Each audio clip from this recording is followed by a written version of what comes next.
Shalom Aleichem, everyone. We're continuing Hachstek's learning of the Pele Yoetz, day 37. We will conclude the chapter of Zichronos, remembrances, and with that we'll conclude the letter Zayin, and in Yetz Hashem tomorrow begin Ches. And he says, remember, he's speaking about the 10 remembrances that people say at the end of davening. Some people say 6, but it's brought down, there's 10 as well. And these are the 10. And this one is, that which Klal Yisrael angered the Rabbi Shalom in the Midbar when we danced around and we made a golden calf. But you should think to yourself that even though we angered Hashem with the Egel Azav, the golden calf, Hashem's love and mercy on us, even Rischa, while we were angering him, and his tremendous patience that he has with Klal Yisrael. That's Hashem. HaKadosh Baruch Hu just gave us the Torah. He's watching us dance around the golden calf, which looks like we're worshiping Avodah Zarah, and nevertheless, he has tremendous overbearing patience on Klal Yisrael. He does not destroy us. Remember what Balak and Bilam tried to do to Klal Yisrael.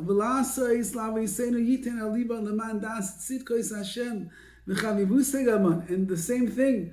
Remind yourself of the righteousness of HaKadosh Baruch Hu and his love and his chavivus, his deep love for us. That he saved us. They were trying to curse us and destroy the Jewish nation, and Hashem did not let them. Everything that we're talking about is going to the same place. To awaken the love inside of us. You should love somebody who does so much good for you. And even though that we go in this wayward way, we're not serving HaKadosh Baruch Hu properly, we're doing sins and the like, nevertheless, ahivanu nidava, HaKadosh Baruch Hu loves us unconditionally, and he continues to make wondrous acts of kindness upon us ad ein case till there is no end to it. There's no limit of how much HaKadosh Baruch Hu loves us and takes care of us. Our mind can never fathom of the thousands of things that the Rebbeinu Shalom does, the myriads of all the different kindness, chesed, mercy, gifts, brachas that Hashem sends our way. How good and how much chesed he does with us. So if you think about everything that HaKadosh Baruch Hu does, it's miraculous. It's amazing. So much goodness, so much kindness. Chesed all day long Hashem is doing for us. And therefore, since that we recognize that HaKadosh Baruch Hu is loading us up with kindness and brachas and goodness and chesed all day long, so we could never be a kafli toive, someone that's an ingrate and doesn't recognize all the good. Instead of paying back HaKadosh Baruch Hu with good, you end up doing terrible things. You do a sin, and Hashem just giving you life, and He's taking care of this, and He's taking care of that. What kind of way is that to give back to Hashem? We're obligated to fear and to love Hashem. Make a logical deduction from flesh and blood, a human being. If a person did an act of kindness with you, did you chesed? Gave you a ride, he gave you a job, he took you out for dinner. According to the value of the kind act that this person did for you, you will feel an obligation, and you will see that you do have an obligation to return the favor and to love him and take care of him as well. All the more so, there's no way to fathom how much good HaKadosh Baruch Hu has done for us and how much we are obligated to give back to the Rabbi Shalom. So somebody holds the door open for you, you're obligated your life to them, you have to thank them profusely. All the more so, the Rabbi Shalom, who does everything for us, how much we have to be grateful and thankful and serve Hashem in that way. And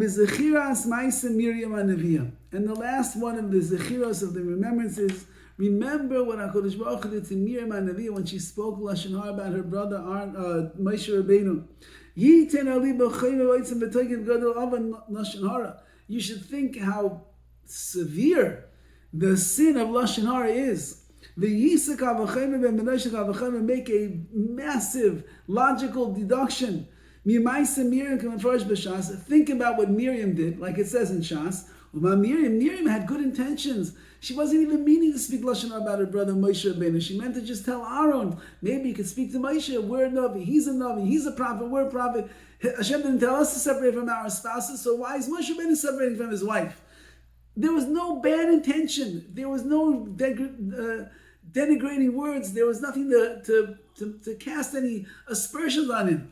And if that's by Miriam, she was punished for speaking Lashon Hara, how much more so those of us that will speak Lashon Hara with bad intentions, trying to embarrass people, trying to put people down, looking down on them, how much more so we're going to be in trouble. If it's Lashon Hara, see how severe the sin of Lashon Hara is.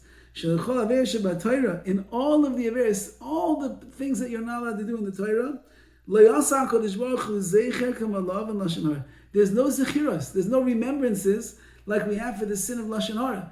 It doesn't say remember what happened to Moshe when he got angry. No, it doesn't say that. Remember what happened to the Mekoshesh, to the one who was gathering the wood when he was Mechal Shabbos. It doesn't say that. Remember what happened to the one who did a sin and had to bring a korban. It doesn't say that. Only one sin.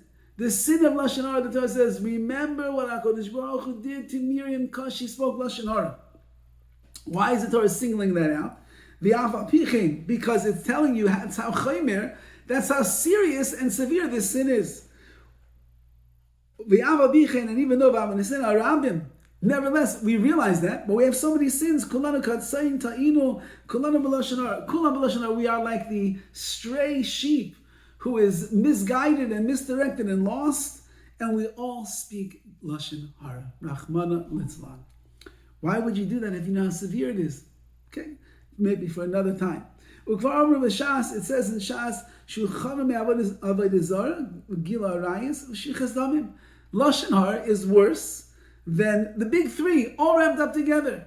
Killing, and Gil Arayis, having illicit relations, and Avodah Zarah, and worshipping idols. Lashon Hara is worse than all of that.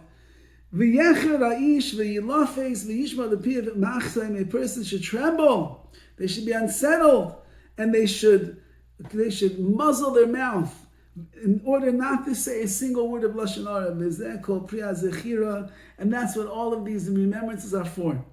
You have to think to yourself, I'm here to serve and guard the mitzvahs.